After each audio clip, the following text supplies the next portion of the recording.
माननीय सदस्य प्लीज, गुरु नानक जी के माननीय चित्र में भी सदस्य, हम इनको इस तरीके से पूछते हैं, आप इस तरीके से टेबल पे मत रखो।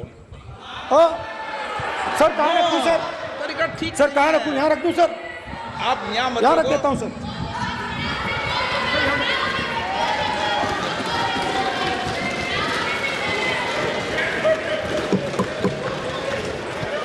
सर गुरु नानक जी के चित्र में भी आपको अभय मुद्रा दिखाई देगा। गुरु नानक जी भी कहते हैं कि डरो मत, डराओ मत।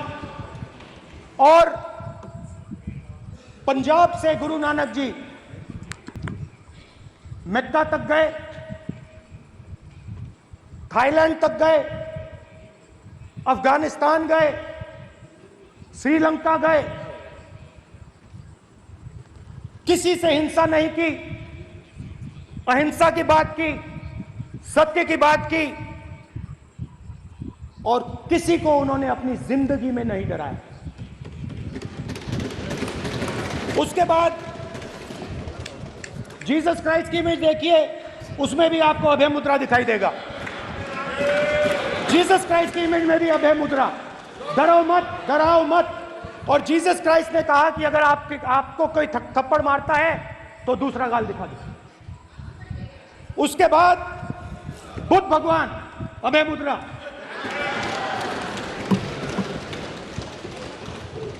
डरो मत, डराओ मत, अहिंसा।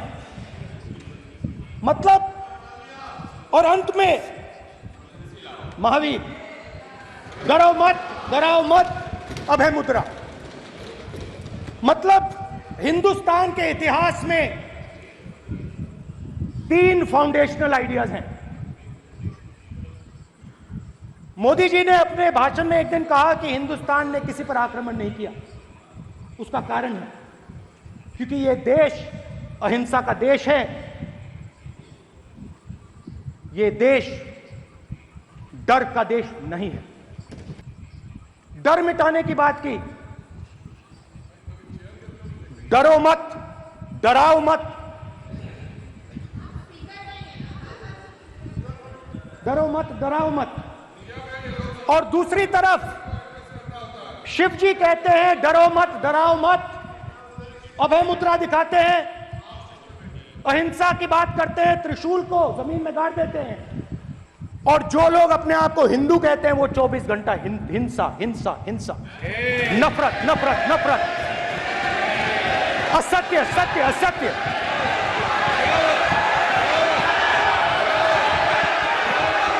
आप हिंदू हो ही नहीं।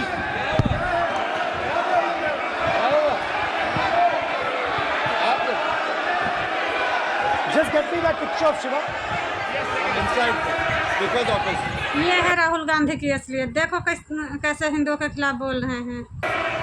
हिंदू धर्म में साफ लिखा है, सत्य के साथ खड़ा होना चाहिए, सत्य से पीछे नहीं हटना चाहिए, सत्य से नहीं डरना चाहिए। अहिंसा हमारा प्रतीक है। अभय मुद्रा ऐसे कीजिए, ऐसे कीजिए, अभय मुद्रा।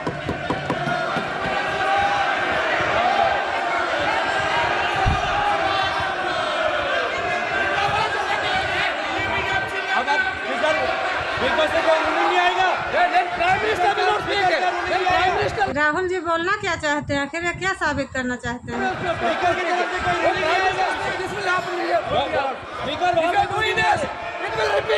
भाई भाई भाई,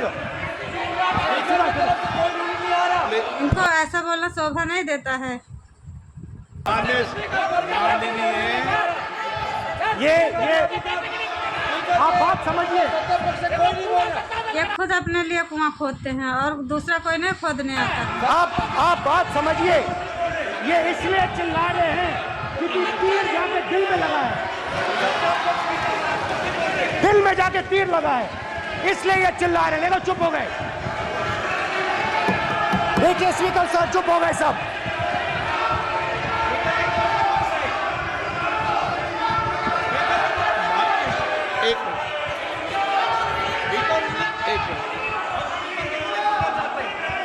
माननीय आप प्रतिपक्ष के नेता हैं, किसी की भावनाओं को ठेस नहीं पहुंचे, सर मुझे चर्चा बोलने में दीजिए। ध्यान रखना चाहिए। ये जो ये विषय बहुत गंभीर है। पूरे हिंदू समाज को हिंसक कहना ये गंभीर विषय है। बीजेपी को आपको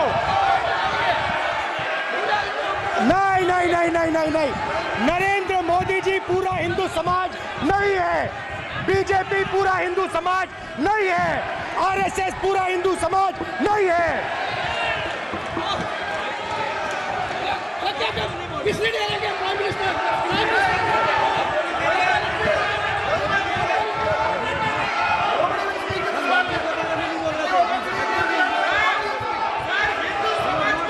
भूपेंद्र यादव जी, ये ठेका नहीं है बीजेपी का। भूपेंद्र यादव जी, माननीय अध्यक्ष जी, शोर शराबा कर इतने बड़े वाकया को छिपाया नहीं जा सकता। विपक्ष के नेताजी ने कैटेगोरिकली कहा है कि जो अपने आप को हिंदू कहते हैं वो हिंसा करते हैं। मैं फिर से रिपीट करना चाहता हूं, उनका वाक्य था जो अपने आप को हिंदू कहते हैं वो हिंसा की बात करते हैं, हिंसा करते हैं। मान्यवर, इस देश में शायद इनको मालूम नहीं है, करोड़ों लोग अपने आप को गर्व से हिंदू कहते हैं, बहुत गर्व अच्छा से जवाब हिंदू दिया कहते आपने। हैं। क्या वो सभी लोग हिंसा की बात करते हैं, हिंसा करते हैं? हिंसा की भावना को किसी धर्म के साथ जोड़ना और इस सदन में और संवैधानिक पद पर बैठे हुए व्यक्ति ने, मैं मानता हूं मान्यवर, बिल्कुल माननी चाहिए, उन्होंने बिल्कुल। इसकी माफी मांगनी चाहिए। मान्यवर, मैं उनको एक गुजारिश भी करना चाहता हूं कि इस्लाम में अभय मुद्रा, इस पर इस्लाम के विद्वानों का मत एक बार वो ले ले। गुरु नानक साहब की अभय मुद्रा पर एसजीपीसी का मत वो ले ले। और मान्यवर, अभय की बात तो इनको करने का कोई अधिकार नहीं है। आपातकाल में पूरे देश को इन्होंने भयभीत करा है, लाखों लोगों को जेल में डाला और आतंक, वैचारिक आतंक अगर कभी था, वैचारिक आतंक कभी था तो आपातकाल के वक्त था। और मान्यवर, दिल्ली में दिन दहाड़े हजारों सिख भाइयों का कत्लेआम उनके शासन में हुआ। आज वो भय की बात कर रहे हैं। मान्यवर, मेरा आपसे आग्रह है कि श्री राहुल गांधी, नेता प्रतिपक्ष, पहला भाषण होने के बावजूद माफी मांगनी चाहिए। बिल्कुल माफी न केवल मांगनी चाहिए। सदन, पूरे देश की माफी मांगनी चाहिए। अगर आप शिव जी को देखें तो उनकी इमेज से आपको पता लगता है कि हिंदू डर नहीं फैला सकता, हिंदू हिंसा नहीं फैला सकता, हिंदू नफरत नहीं फैला सकता। और बीजेपी 24 घंटा नफरत, हिंसा, नफरत, हिंसा, नफरत, हिंसा। स्पीकर सर, कहां तक इन्होंने डर फैला दिया है?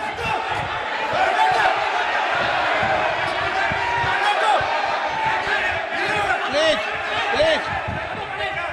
सर, कहां तक इन लोगों ने डर फैला दिया? मैं आपको अयोध्या से शुरू करता हूं। सर नमस्कार। शाबाश। अयोध्या ने आपको मैसेज भेजा अयोध्या ने राम भगवान मंत्री जी मेरा व्यवस्था का सवाल है।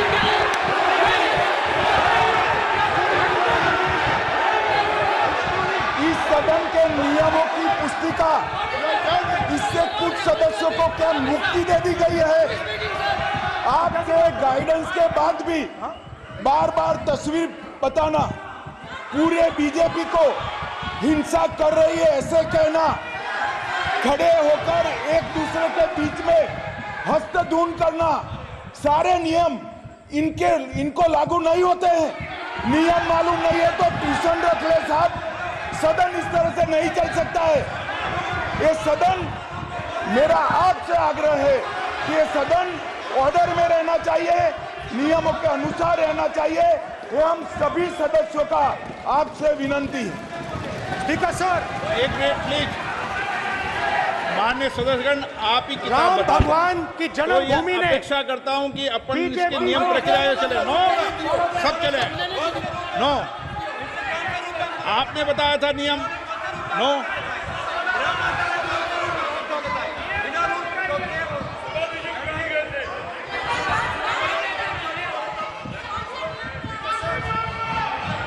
माइक दीजिए सर। हाँ सर, मेरा सवाल है सर, इस माइक का कंट्रोलर किसके हाथ में? प्लीज बैठिए, बैठिए, बैठिए। सर ये ऑफ होता है, प्लीज बीच में माने ऑफ हो बैठिए जाता है। प्लीज।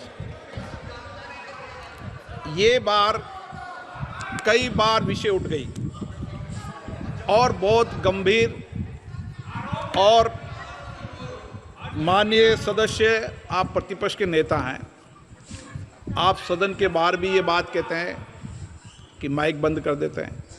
मैंने कई बार आग्रहपूर्वक किया कि आसन पर इस तरीके का आरोप नहीं लगाएं। नो, प्लीज बात सुनिए। आसन पर सभी दल के, प्लीज, आसन पर सभी दल के लोग बैठते हैं और सभी दल के लोग सभापति तालिका पे हैं, और सब जानते हैं कि एक व्यवस्था होती है, जिस भी माननीय सदस्यों को आग्रह किया जाता है बोलने का वो बोला जाता है, और जिसको आग्रह नहीं किया जाता उसका माइक चालू नहीं होता। आप बोलने के लिए खड़े, आपका माइक कभी बंद नहीं हुआ, कभी बंद नहीं हुआ। आप अगर आसन में जो भी विराज रहे हैं वो अगर आपका नाम नहीं पुकारते हैं तब माइक चालू नहीं होता। ये व्यवस्था हमेशा इस सदन की रही है, पुराने में भी और नए में भी। कभी आसन पे व्यक्ति पर माइक का कंट्रोल नहीं होता। दूसरा, माननीय प्रतिपक्ष के आप नेता हैं और आपसे ये अपेक्षा की जाती है कि आप लोकसभा की प्रक्रिया का, संचार नियम का पालन करें, संविधान की जो व्यवस्थाएं दे रखी है उसकी पालन करें, और सदन में बोलते समय किसी भी धर्म को के ऊपर ऐसा आक्षेप नहीं करें जिससे पूरे देश के अंदर विषय पैदा हो। ये आपसे अपेक्षा की जाती है। सर, मैं बिल्कुल आपकी रिस्पेक्ट करता हूं स्पीकर सर, मगर मेरे भाषण के बीच में सच्चाई ये है कि माइक ऑफ हो जाता है। मैं क्या करूं, हो जाता है वो। अब आपने देखा मैंने अयोध्या शब्द यूज किया और माइक ऑफ हो गया। नो,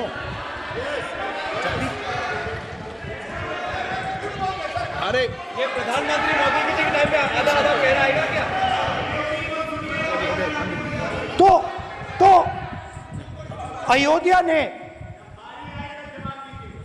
राम भगवान की जन्मभूमि, प्लीज ब्रदर, राम भगवान की जन्मभूमि ने बीजेपी को मैसेज दिया,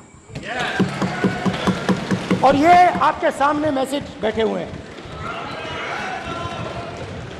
मैंने इनसे पूछा, कल कॉफी पी, इनसे मैंने पूछा बताइए ये हुआ क्या। बीजेपी ने राम मंदिर का इनॉग्रेशन किया,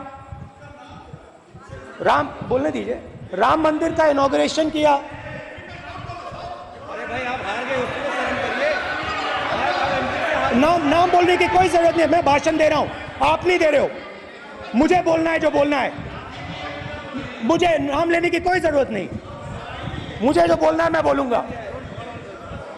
तो अयोध्या ने मैसेज दिया और मैंने इनसे पूछा कि हुआ क्या, और इनका जवाब आया। मैंने उनसे पूछा कि आपको कब पता लगा कि आप अयोध्या में जीत रहे हो, और आपने कहा पहले दिन से मुझे पता था। सही बात। और मैंने कहा ये क्या हुआ, उन्होंने कहा राहुल जी अयोध्या में एयरपोर्ट बना, अयोध्या की जनता से जमीन छीनी गई और आज तक उन्हें मुआवजा नहीं मिला है।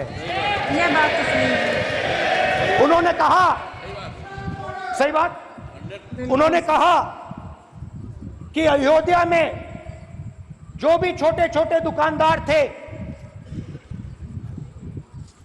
जो भी छोटी छोटी बिल्डिंग्स थी, उन सारों को तोड़कर गिरा दिया गया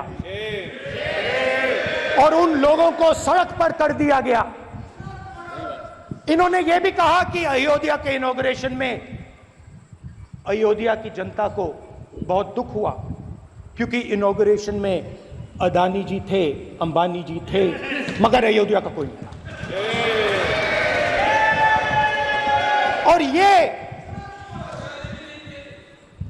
कारण था कि अयोध्या की जनता में, उनके दिल में नरेंद्र मोदी जी ने भय डाल दिया। उनकी जमीन ले ली, उनके घर गिरा दिए, और फिर अयोध्या के गरीब लोगों को, किसानों को, मजदूरों को मंदिर के इनॉग्रेशन तक नहीं जाने दिया। मंदिर के इनॉग्रेशन छोड़ो, उसके बाहर भी नहीं जाने दिया। और इसीलिए तो अयोध्या की जनता ने सही मैसेज भेजा। अच्छा, इन्होंने मुझे एक और बात बोली, 3 बार इन्होंने कहा कि 3 बार नरेंद्र मोदी ने टेस्ट किया, 2 बार क्या मैं अयोध्या से लड़ जाऊं, और सर्वेयर्स ने कहा अयोध्या में मत लड़ जाना, अयोध्या में मत लड़ जाना, अयोध्या की जनता हरा देगी। और इसीलिए प्रधानमंत्री वाराणसी गए और वहां बच के निकले।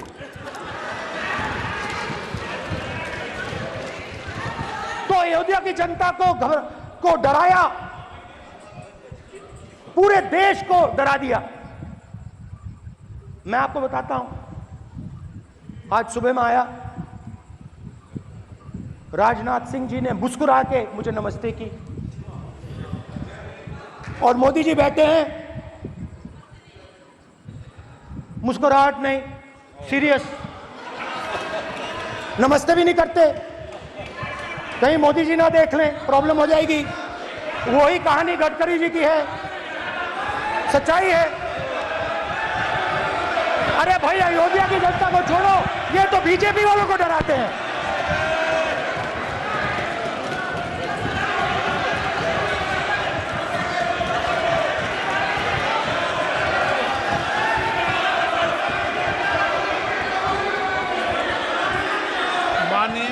सर क्या है?